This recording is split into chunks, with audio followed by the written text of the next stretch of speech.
দেখতে দেখতে সমস্ত পুজো কেটে গেল, হাতে গোনা হয়তোবা আর কয়েকটা পুজো আছে। তো এটা ছট পুজোর পরের দিনের ভিডিও, মানে সকালের ঘাটের পরের দিনের ভিডিও ছিল এটা। তো অনেক দিন পর ঘরটা একটুখানি গোছাবো, ভাবলাম চলো তোমাদের সঙ্গে শেয়ার করি। খুব একটা এই ঘরে গোছানো হয় না, আর অনেকটা ঝুল হয়েছে, তাই এখন যেহেতু সমস্ত পুজো চলে গিয়েছে ভাবলাম এখন ঘরটাকে একটুখানি পরিষ্কার করে গুছিয়ে রাখা যাক। গুড মর্নিং তোমাদের সবাইকে, কেমন আছো তোমরা? আশা করছি সবাই অনেক ভালো আছো, আমিও অনেক ভালো আছি। এখন বাজে ওই 10:30টার মতো। এত বৃষ্টি হচ্ছে, অনেক জায়গায় বৃষ্টি হচ্ছে, আমাদের এখানেও বৃষ্টি হচ্ছে। বৃষ্টির মধ্যে সেরকম কিছু কাজ ছিল না, তাই ভাবলাম যে ঘরটাকে একটুখানি পরিষ্কার করা যাক, গুছানো যাক। আর তার মধ্যে ঘরটা অনেকটা নোংরা হয়েছিল, তো পুজোর জন্য আর করা হয়নি। ওই পাশে মানে ওই ঘরটা খুব এলোমেলো হয়েছিল, সেটা ঠিক করতে করতে আমার অনেক দিন সময় লেগে গেল, তার মধ্যে শরীরটাও খারাপ ছিল। তো দেখতেই পারছো কতটা পরিমাণে মাকড়সার জাল বেঁধেছে ঘরে।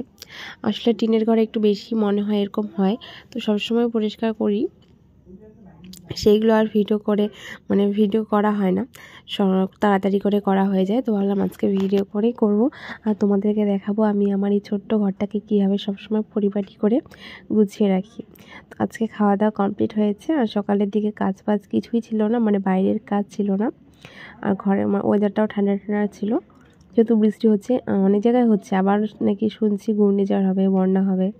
এগুলো শুনলে খুব ভয় লাগে, তো আমি এগুলো খুব একটা শুনি না। আমি খবরের দিকে খুব একটা যাই না, মানে সেগুলো দেখি না। লোকমুখে যে কথাগুলো শুনি সেগুলোই বলি, কারণ আমার এগুলো দেখলে সারাদিন এগুলোই ভাবতে থাকি, আর ভালো লাগে না, মনের মধ্যে খালি এগুলোই ঘুরঘুর করে। তাই আমি সবার ব্লগ দেখি, ফানি ভিডিও দেখি, এসবই দেখি। আর খবর দেখলে না একটু আতঙ্কিত হয়ে যাই, ভালো লাগে না খবর দেখতে। তো চলো কৌটোগুলো ভালো করে মুছে কুচি নিই। এগুলো না মানে কি বলো তো, এই হয়তো রান্নাবান্না হয় না, এগুলো একটুখানি ধুলো টুলো পড়েছে, তেল চিটচিটে হয় না, তার কারণ আমি এখানে তো সেরকম রান্না হয় না, তাই এটাকে একটা ভিজে কাপড় দিয়ে ভালো করে মুছে দিচ্ছি। এভাবেই কিন্তু অনেকটা পরিষ্কার হয়ে যায়। আর বাইরে যেহেতু বৃষ্টি হচ্ছে তাই আর বাইরে গেলাম না, কিছু কিছু কাজ থাকে বাইরে, সেগুলো বৃষ্টির কারণে করা হয় না, তাই ঘরের মধ্যেই কাজগুলো করছি। অনেক দিন থেকে ভিডিও দেওয়া হচ্ছিল না পুজোর মধ্যে, তো মানে পুজোটা তো সবারই আশা করছি ভালোই কেটেছে, আমারও ভালো কাটলো। পুজো শেষ, এখন এই যে ওয়েদার চেঞ্জ হবে, আর এর মধ্যে শরীর খারাপ হবে না, এটা তো হতেই পারে না।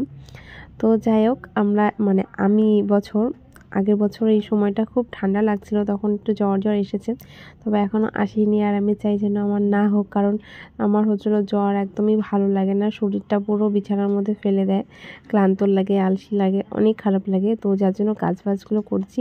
আর বৃষ্টি হচ্ছে তো একটু ঠান্ডা ঠান্ডা লাগছিল, তারপরে দেখছি আবার অনেকে সোয়েটার পরে বেরিয়েছে। এখন মনে হয় যেন ঠান্ডাটা সত্যি পড়লো।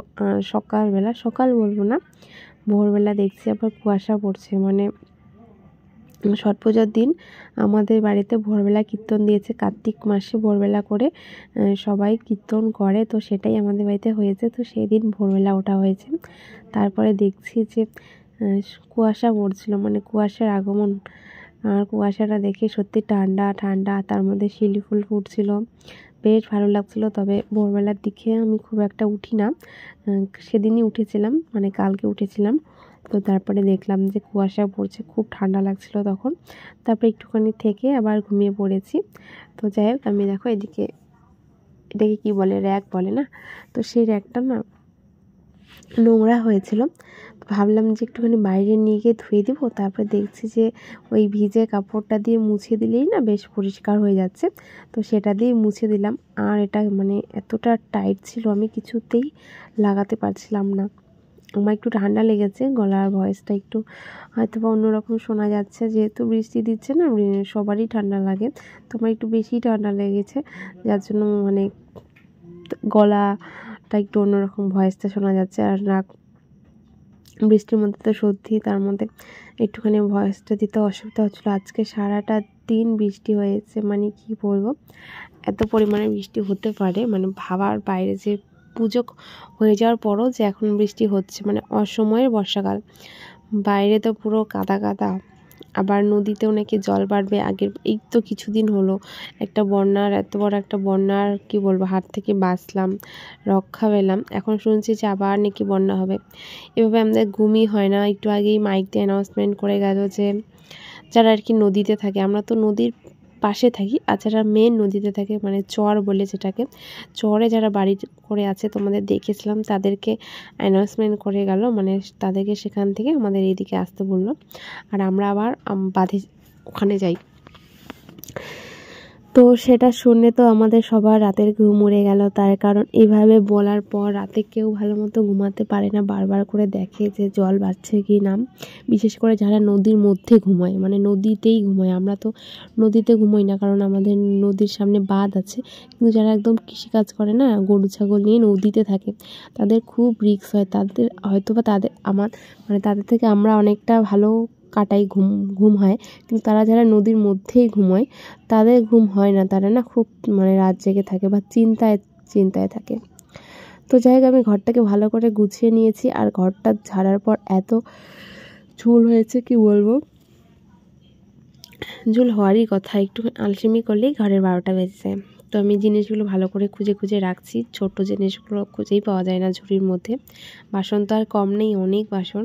তো কিছু ছোট ছোট বাটি, চামচ, প্লেট, সেগুলো একটুখানি আলাদা করে রাখি যেন ওগুলো পাওয়া যায়। আর বাটিগুলো তো আমি একটা ঝুড়ির মধ্যে এইভাবে রেখে দিই, এগুলো লাগে না তবু এগুলো এইভাবে রেখে দিই। আর এক্সট্রা যে বাটিগুলো সবসময় লাগে সেগুলোর একটার মধ্যে রাখা আছে। তো আমি মোটামুটি ঘরটা অনেকটা গুছিয়েছি, এবার আমি বিছানাটা গোছাবো। বিছানাটা আগে গোছাইনি, তার কারণ বিছানার চাদরটা পাল্টে দেবো, ঝুল টুলগুলো আগে ঝেড়ে নিই, তারপরে বিছানাটা পাল্টে দেবো। আর দেখো বিছানার মধ্যে 3টে বিড়াল শুয়েছিল, মানে বৃষ্টি ওরা কোথায় যাবে, যার জন্য ওরাও কিন্তু এখানেই শুয়েছিল।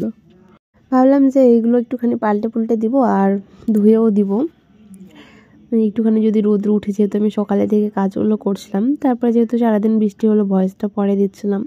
সারাদিন বৃষ্টিতে সেরকম কিছুই কাজ হয় না, ঘরের মধ্যেই থাকতে হয়, আর ঘরে টুকিটাকি কাজ থাকলে করতে হয়, না থাকলে তো কিছুই নেই।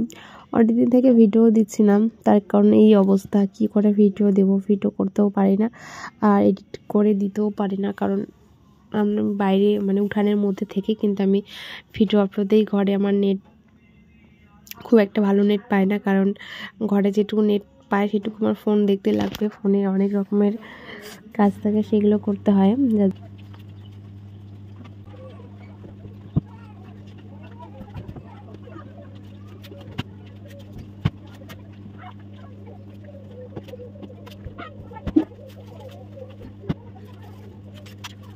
বিছানাটা গুছিয়ে নিলাম, এবার এই যে কাপড় বেরিয়েছে এক গাদা, সেগুলো আজকে আর ধোয়া হবে না, দেখি কবে ধোয়া যায়।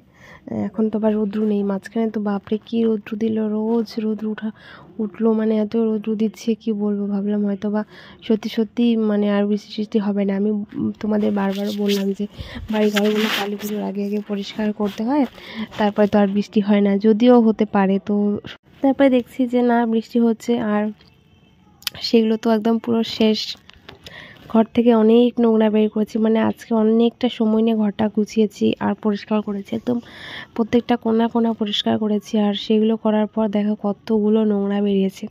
এগুলো না বেশি দিন হয়নি, এই পুজোর মধ্যেই হয়েছে, অনেক রকমের নোংরা বেরিয়েছে, কিছু হয়তো ছিল আগেরই, সেগুলো বের করলাম। মানে কি বলবো, এত প্লাস্টিক বেরিয়েছে, কিছু যদি আনা হয় তো সেগুলো আমি প্লাস্টিকগুলো একটা বালতির মধ্যে রেখে দিই। তো এখন দেখছি সেই প্লাস্টিকগুলো কীরকম জানি হয়েছে, মানে নোংরা হয়েছে, সেগুলো তো আর লাগবে না, তাই সেগুলো ফেলে দিচ্ছি। আর এখানে আমি যতটা পারি ক্লিন করে রাখার চেষ্টা করি। আর যে মশারিটা দেখছো টেবিলে, সেটা আর আজকে ধোয়া হবে না, কারণ এত পরিমাণে বৃষ্টি। তো মায়ের একটাই কাপড় ধুয়েছে, মা বললো যে এখন আর ধুবো না, কারণ এগুলো আর শুকাবে না, আর মেলারও জায়গা নেই, তাই মায়ের যে বাসি কাপড়টা হয় সেটাই ধুয়ে রেখেছে। একটু আকাশটা পরিষ্কার হলো বলে কি পরে আবারও বৃষ্টি চলে আসে, সেগুলো সরিয়ে রাখতে হয়। একটুখানি আকাশটা পরিষ্কার হয়েছে, ভিজে কাপড় ছিল কিছু, সেগুলোই মেলে দিচ্ছিলাম। এখন করব রান্না, আজকে একটুখানি মুড়ি ঘন্ট করবো। মা অনেকগুলো মাছের মাথা নিয়ে এসেছে, মাছের তেল এনেছে, সেগুলো দিয়েই একটুখানি মুড়ি ঘন্ট করবো। মাছের তেলটা আলু বেগুন দিয়ে ভাজা করবে, আর আমি একটুখানি আগেই আলু ভাজা করে রেখেছি। তো এই যে মাছের মাথাগুলো দেখতে পাচ্ছি, এখানে অনেকগুলো আছে। তো এখন এটাকে আমি মানে মুড়ি ঘন্ট করবো। আমার কিন্তু এখন মুড়ি ঘন্ট খেতে বেশ ভালো লাগছে। মুড়ি ঘন্টের জন্য আমি চালটাকে একটুখানি ভেজে নিয়েছি, তবে আমার মনে হয় চালটা ভাজার থেকে না ভাজাই ভালো। তো একটুখানি চালটা ভেজে নিয়েছি, এখন ভালো করে মশলাটা কষিয়ে নিয়েছি। এর আগে আমি অনেকবার দেখিয়েছি আমি আমার মতো করে মুড়ি ঘন্ট বানাই। আমি কিন্তু এটা আসলেই জানি না যে মুড়িঘণ্ট কী করে বানায়। আমি আমার মতো করে বানিয়েছি, খেতে বেশ ভালো লেগেছে। তারপর থেকে এভাবেই বানাচ্ছি। আর এই যে মাথাটা দেখছো, আমার এগুলো খেতে দারুণ লাগে। আমার মাছের থেকে মাছের মাথায় বেশি ভালো লাগে খেতে। তো চলো, আমার মুড়িঘণ্ট রান্না কমপ্লিট। আজকে আমাদের বাড়িতে কী কী রান্না হয়েছে দেখিয়ে দিই। আজকে দুপুরে রান্না হয়েছে লাল শাক, তার সঙ্গে আলু ভাজা, যেটা দেখালাম সেই আলু ভাজাটাই করেছে। আর এদিকে রয়েছে আলুর চোখা, মানে আলুটাকে মাখা হয়েছে ভালো করে, মশলা দিয়ে মাখা হয়েছে এটা। আর এদিকে রয়েছে বেগুনি আর ডাল ছিল, তার সঙ্গে মুড়িঘণ্ট। মানে পুরো দুপুরে বৃষ্টির মধ্যে জমে গেল খাওয়াটা। আর খিচুড়ি রান্না করার প্ল্যান ছিল না, তার কারণ অনেকটা সবজি ছিল, তো এগুলো খেয়ে শেষ করতে হবে, তাই আমি খিচুড়ি রান্না করিনি। কারণ রান্নাবান্না বেশি থাকলে খিচুড়ি রান্না করতে ইচ্ছে করে না। যদি সবজি না থাকতো তাহলে খিচুড়ি রান্না, মানে সবজি থাকলে খিচুড়ি রান্না করতাম।